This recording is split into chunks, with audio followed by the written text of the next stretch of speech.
the type of mid laner that after 4 or 5 minutes, if he hits that 6-minute mark, he's had a good time, gets an active rune, he's suddenly in the side lane, he's making moves happen. I'm not expecting that from the Doom, but it's the idea that Noob is a super active playmaker, but he's not playing the Spirit Heroes every game. Like, it is a refreshing thing to see. Bottom, that's going to be first blood there, and Sania and Matsu able to run down Omar.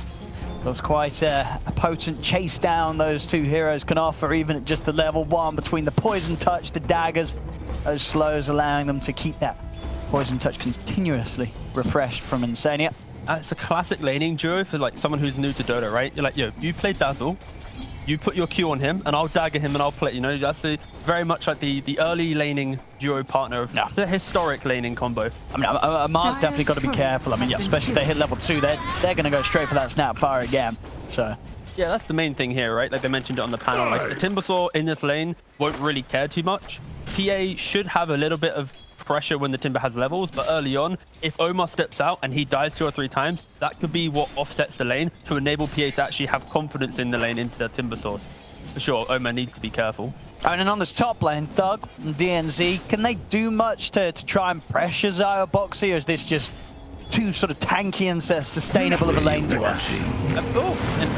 If they hit the hooks, maybe, but they have to be careful because, as you see here, when you hit level 2, Grim and Wraith King, you have the crit, the stun on the Wraith King, you have then the slow of the Q, plus your Ink Swell on Grimstrike. There is a lot of kill threat, and I think right now for Liquid in this lane, they'll be happy if they are able to get that hook and disconnect the hero.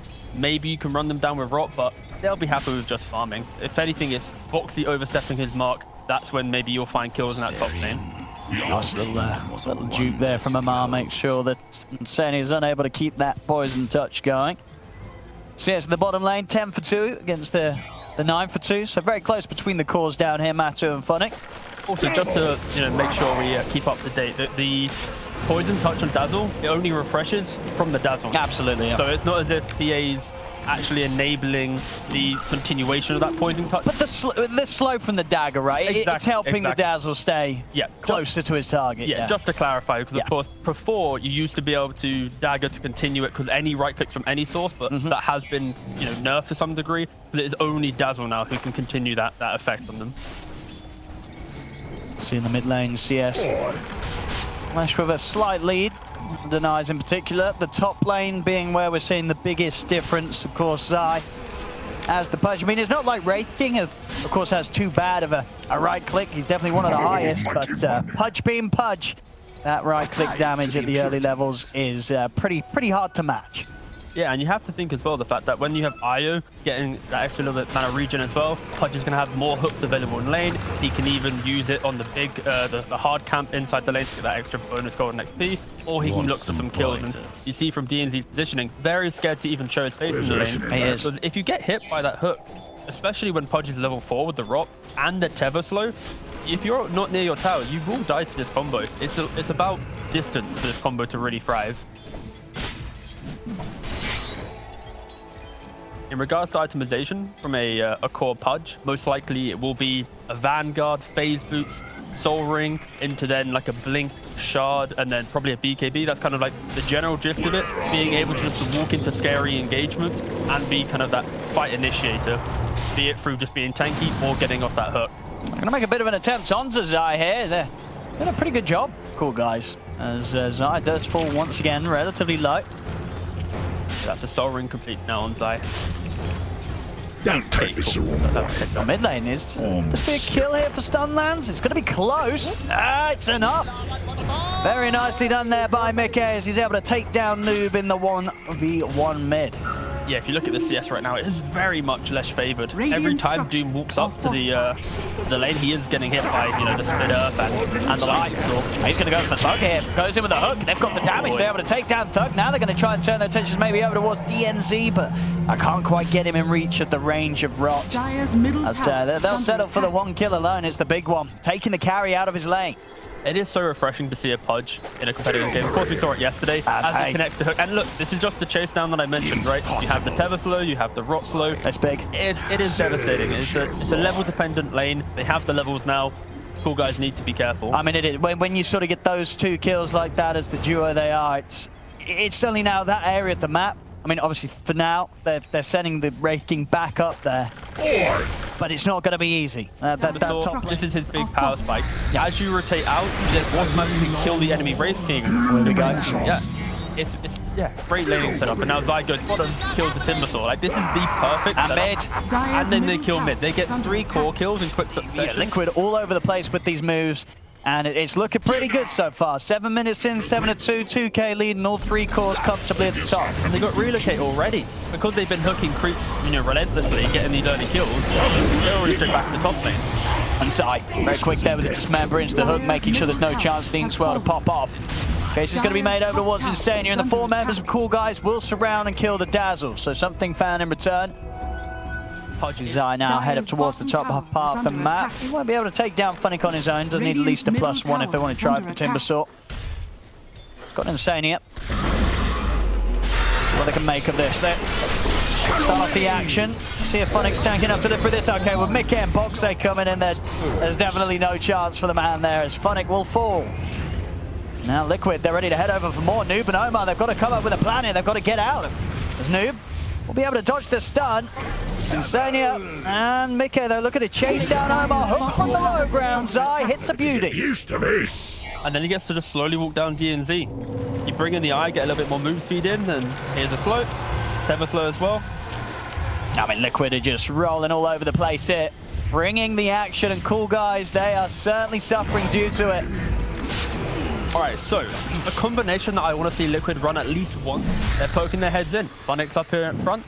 See how much they can do to push Liquid back off this Roche. DNZ has to hit the best soulbinder. Like, Dazzle's actually a little bit out of position. They're able to get the lockdown onto Insania, but now the turnaround comes in. ZAI with the bite, immediately tears down Funnick. He's gone. ZAI with the hooking, grabs over DNZ. Do manage to get the Doom drop down onto Mickey. Is there going to be any follow-up, though? That's the question, as Mickey still alive right now. They lose Matu. The buyback's going to come out. ZAI misses the point-blank hook. Unfortunately for himself, they're still struggling to deal with this punch, though. ZAI, too tanky for COOLGUYS to focus down. They're starting to try and reset. ZAI, and make up for that one that he missed moments ago. Oh, I take they had vision. I wait as if they didn't have vision, but then I realized it's potentially taking a tier 2. And this is looking very hard for COOLGUYS to stop. They're going to try. They'll throw out the soulbind onto the 2 backlines. They have Doom try to get it for the double Doom, but he's not quite able to close in.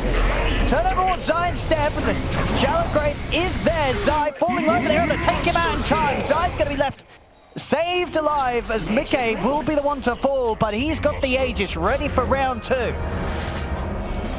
There's only losing the Aegis there, Liquid, whereas COOLGUYS, they've lost a couple. Both DNC and Funnick go down. But they use absolutely everything. And Liquid, the mass sustain that they have with their lineup, the Dazzle, the IO, they don't really... Again. Gonna be able to grab Thug. Gonna jump straight over towards Insania, and they will be able to lock him down, take him out. Insania falls, and now ZAI kind of surrounded. ZAI also to go down. Liquid, can they actually take this? They've been doomed on the lash. Mickey can manage to, of course, get the ult pumping out beforehand, and will be taken out temporarily by Boxe with the relocate. But it wasn't too far away, it was just within the river. See if Matu can help clean this up. Heads in over towards Funnick. Funnick trying to get back over to the rest of the team, but the crit is there from Matu. Matu take out the Timber, now over towards Amar. Dagger flying in, slow him, allow Mickey to keep on top of him, and attempt to TP out will. Like Boxe, we haven't really mentioned him this much in this game, but he has been excellent with these relocates where he's like relocating into the engagement, but making sure that Tev is available to disconnect the person he needs to save within the fight as well. So Boxe really popping off right now, kind of the hidden gem right now in this game. See that ZAI. They need them because they are just playing so well. They can all just play for themselves. Like if this was a harder game, Shard 100% would be in question. But yeah, no need it so far. Nice little hook with using that high ground ward. Oh, we're going to see Noob still trying to jump in and do something with the Doom. Again, landing it down onto Mickey, but Boxy's able to take Mickey out to the side. He'll be kept safe as Noob falls. He can be up from Matu's ready to turn over towards Thug. Thug tries to get in, but a few crits and he's gone. Now Ari onto top of ZAI, but Insania has the heals, trying to keep ZAI alive, and with Monty tethering over as well, there's no killing this Pudge. GG is called. That's Liquid. Quite the game won here, 25-minute victory for them.